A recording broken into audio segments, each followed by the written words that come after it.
Selamat siang semuanya. Kembali lagi saya di sini akan menjelaskan materi sosiologi untuk kelas 11 ya. Di mana saya di sini akan mengambil bab masih tentang pengendalian konflik ya. Kalau yang kemarin saya sudah menjelaskan macam-macam cara pengendalian konflik, antara lain seperti dengan cara arbitrasi, dengan cara adjudikasi ya, mediasi dan sebagainya. Nah, ini saya tekankan integrasi sebagai salah satu cara pengendalian konflik ya. Nah, kalau kita tahu ya yang namanya bagaimana integrasi itu bisa menjadi salah satu solusi untuk menyelesaikan konflik. Nah, ini saya jelaskan berikut ya. Dari segi pengertian dulu ya.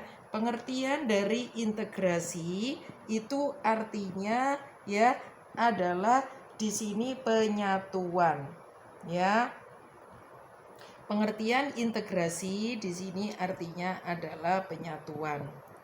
Dari pengertiannya saja sudah jelas ya bahwa yang tadinya pihak yang berkonflik, kita tahu sendiri dampak negatif konflik adalah dapat menimbulkan perpecahan.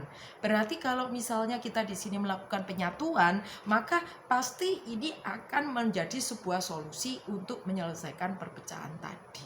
Ya, dari pengertiannya sudah jelas. Nah, kemudian yang berikutnya kita di sini akan menjelaskan tentang bagaimana prosesnya yang namanya integrasi tadi ya.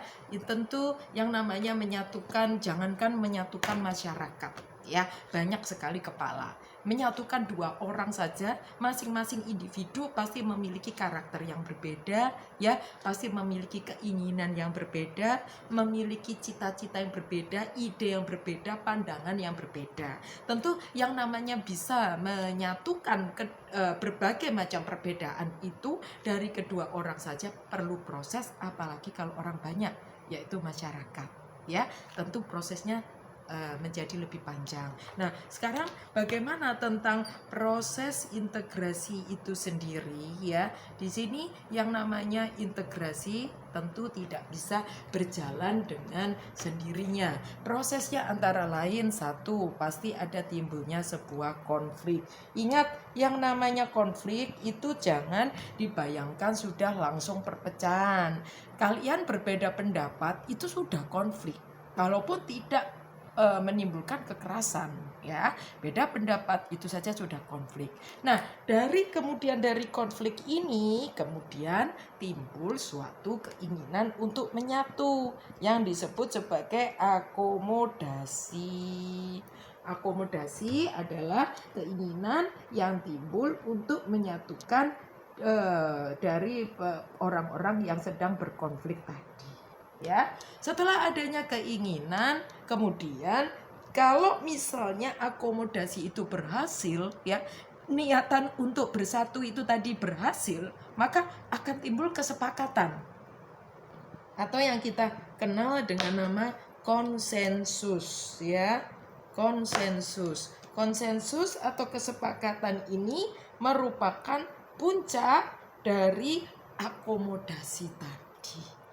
Setelah ada pihak-pihak yang berkonflik tadi itu memang sepakat untuk ingin bersatu, maka timbullah yang namanya integrasi.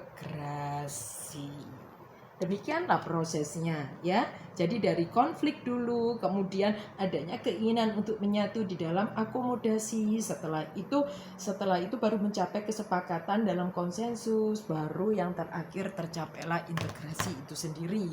Nah, kemudian yang tadi saya sudah katakan bahwa yang namanya integrasi tentu tidak berjalan dengan mudah. Ya, kita tahu sendiri menyatukan dua orang saja belum tentu suatu hal yang mudah, apalagi kalau banyak masyarakat ya. Namun itu bukan berarti tidak mungkin. Lah, lantas apa saja kira-kira ya faktor yang mempermudah atau faktor yang bisa mempengaruhi mudah atau tidaknya terjadi integrasi? Nah, ikuti penjelasan berikut ya. Faktor yang mempengaruhi integrasi. Oke. Nah, banyak sekali faktornya. Antara lain ya, satu yaitu homogenitas ya, homogenitas. homogenitas atau kesamaan. Nah, intinya begini, kalau kita tidak perlu masyarakat 2 orang saja, kalau kalian memiliki banyak kesamaan tentu akan memudahkan menyatukan 2 pribadi tersebut, ya. Tapi kalau misalnya kalian memiliki banyak sekali perbedaan, tinggal suatu masih perlu suatu proses di mana tergantung masing-masing pihak. Mereka bisa menyatu tidak dengan adanya perbedaan-perbedaan yang demikian banyak, ya. Nah, kemudian jadi homogenitas itu merupakan salah satu faktor untuk di sini bagaimana suatu kelompok bisa mencapai integrasi atau tidak. Kemudian selain homogenitas, sekarang tentang jumlahnya kelompok, besar kelompok. Nah, ya, yang dimaksud besar atau kecilnya kelompok itu adalah jumlah individu yang terkandung di dalam kelompok tersebut, ya kan? Seandainya kalian di sini kerja kelompok saja, kalau hanya yang mengerjakan hanya 2 orang, ya, atau satu kelompok itu terdiri 2 orang, itu tentu prosesnya lebih mudah daripada kalau kalian di sini yang mengerjakan ada 10 orang, ya. 10 orang itu bisa idenya bisa macam-macam, bisa keinginannya bisa macam-macam, dan tentu perlu kebesaran hati untuk bisa membaur menghasilkan satu ide yang bisa disepakati bersama dibandingkan dengan jumlah kelompok yang lebih kecil. Oke, terus kemudian yang berikutnya, yang ketiga, itu adalah intensitas komunikasi. Kalau ini kayaknya jelas ya. Tadi saya sudah bilang, salah satu tujuan dari integrasi itu adalah untuk menyatukan konflik masyarakat atau pihak-pihak yang sedang berkonflik.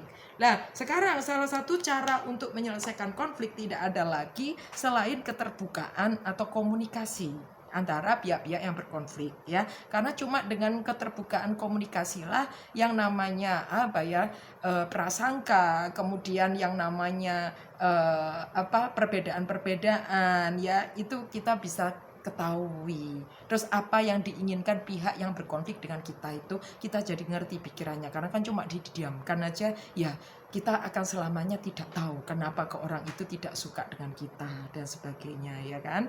Nah, komunikasi sebagai salah satu cara untuk memudahkan integrasi. Kemudian yang keempat adalah tentang mobilitas kelompok. Mobilitas kelompok. Apa itu mobilitas? Yang namanya mobilitas itu adalah perpindahan, ya. Kalau dalam hal ini saya tadi karena integrasinya tentang masyarakat, maka jelas perpindahan masyarakat. Apa maksudnya? Begini, di dalam suatu masyarakat yang tertutup, katakan kita melihat masyarakat suku terasing, ya. Masyarakat suku terasing itu biasanya dia punya kecenderungan selalu curiga dengan orang asing, ya, orang yang berbeda dengan dia, berbeda cara berpakaiannya, berbeda kebiasaannya, itu selalu dia belum apa-apa itu sudah punya istilahnya prasangka buruk dengan orang asing tersebut, ya. Akibatnya bagaimana? Tentu tidak bisa masuknya budaya atau orang asing ini tentu tidak bisa atau sulit masuk ke dalam kelompok tersebut, ya. Tetapi akan lain kalau dengan kita berhadapan dengan masyarakat yang terbuka. Masyarakat yang sudah terbuka itu contohnya kayak masyarakat yang di kota besar beginilah, ya. Di kota besar ini banyak sekali masyarakat dengan latar belakang berbeda, ya. Mau berbeda etnis, berbeda ras barangkali, bahkan di sini berbeda budaya dan berbeda kebiasaan, dan tentu berbeda yang lebih kecil-kecil lagi seperti berbeda ide, berbeda keinginan, berbeda ini dan itu, banyak sekali, kompleks sekali, ya. Nah, karena masyarakat yang dengan latar belakang heterogen yang demikian ini itu sudah biasa menghadapi yang namanya perbedaan. Jadi sudah nggak kaget lagi. Karenanya dengan tidak kagetnya lagi, karena sudah banyak orang dari berbagai macam penjuru dunia yang masuk ke wilayah tersebut, maka dia lebih bisa mudah, pikirannya itu terbuka, wawasannya terbuka, lebih mudah menerima budaya-budaya baru, sehingga tidak mencapai tidak ada kemustahilan apabila budaya baru itu nantinya itu bisa masuk ke dalam atau mempengaruhi budaya masyarakat yang sudah ada sebelumnya. Entah itu timbul asimilasi atau timbul akulturasi karena dari proses interaksi itu tadi. Interaksi dengan banyaknya orang-orang asing yang masuk dan di mana karena pemikirannya itu selalu terbuka dengan hal-hal yang baru, maka banyak atau mudah sekali budaya-budaya yang baru itu diterima sehingga timbullah integrasi dengan masyarakatnya. Nah, sekarang ya kita akan bicara tentang pihak-pihak yang di sini mempengaruhi integrasi. Tadi sudah saya jelaskan ya bahwa yang namanya integrasi itu bukan merupakan suatu hal yang mudah. Kalau kita ngomong tentang menyatukan masyarakat, ya, kalau kita menyatukan dua orang yang berbeda individu saja sudah sulit, apalagi masyarakat, ya. Nah, di sini ada tentang pihak-pihak yang saya akan menjelaskan tentang pihak-pihak yang mempengaruhi integrasi, ya. Ada dua, yaitu pihak dalam, ya, dan pihak luar. Nah, apa yang dimaksud dengan pihak dalam? Apa yang dimaksud dengan pihak luar, ya, pihak. Oke. Nah, yang berikutnya adalah pihak luar. Nah, yang dimaksud dengan pihak dalam itu adalah orang yang ada di dalam kelompok tersebut. Sebagai contoh, saya adalah warga kota Surabaya. Maka di sini bagi warga kota Surabaya saya adalah pihak yang dalam. Jadi kalau ada orang dari kota lain, maka orang yang dari kota lain itu adalah pihak luar. Begitu. Nah, bagaimana pihak-pihak itu dapat mempengaruhi integrasi? Begini, contohnya kalau pihak yang di dalam. Apabila kita berkonflik, misalnya berkonflik dengan daerah lain, itu tergantung dari masyarakat di dalam atau masyarakat yang sedang mengalami konflik itu sendiri. Apakah mereka itu mau menyatu atau tidak? Ya, nah kalau misalnya adanya keinginan masyarakat untuk menyatu, maka di sini tidak mempersulit istilahnya proses integrasi tersebut, begitu ya. Nah, sekarang kalau misalnya dari pihak luar, kadangkala yang namanya integrasi itu tidak mudah dilakukan, atau mungkin karena ada rasa gengsi atau apa dari pihak-pihak yang berkonflik untuk baikan. Nah, berarti kita pasti memerlukan orang lain untuk bisa menyelesaikan masalah itu. Sebagai contoh kita ambil adalah arbitrasi. Oke, arbitrasi adalah cara menyelesaikan konflik untuk atau oleh pihak ketiga. Misalnya si A berkonflik dengan B, ya, di mana A dan B ini belum ada keinginan untuk saling berbaikan. Berarti membutuhkan C untuk bisa menyelesaikan masalahnya dua orang tersebut.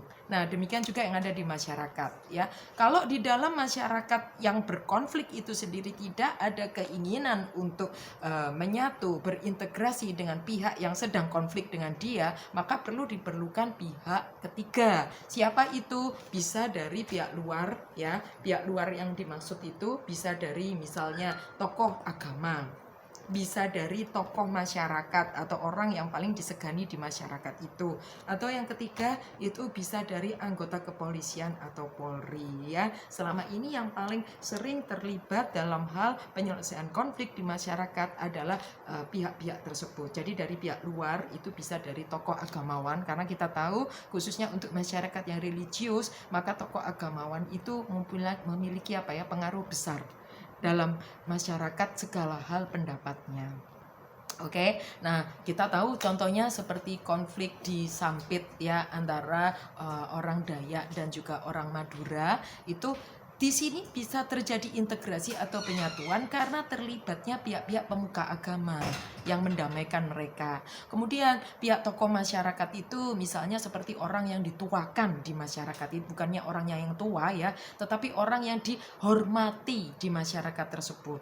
Sehingga kalau misalnya si tokoh yang dihormati itu tadi mengatakan sebaiknya kita bersatu dengan masyarakat suku tersebut. Nah, itu mungkin masyarakat mau ikut karena yang nyuruh itu orang yang disegani di situ.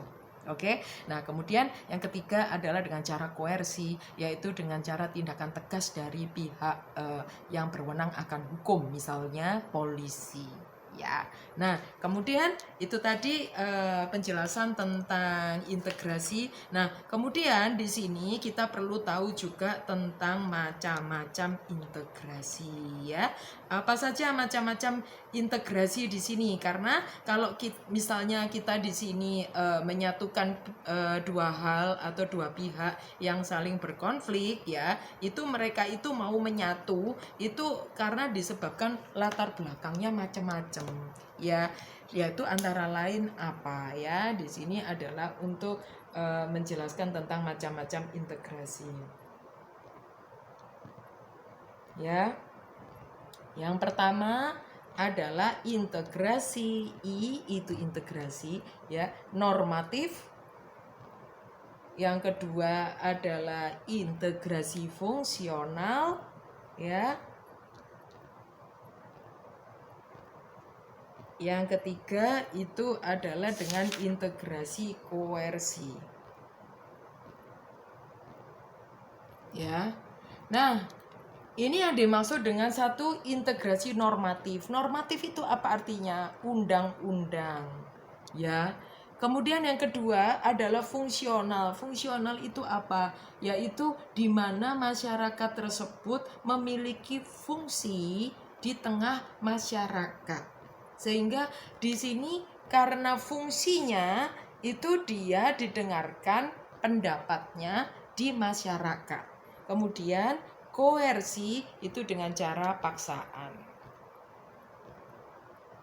Oke, saya jelaskan satu-satu. Satu, tentang integrasi normatif. Nah, integrasi normatif yang karena undang-undang. Kita masih ingat bahwa yang namanya Timor Timur itu pernah berintegrasi dengan Indonesia ya.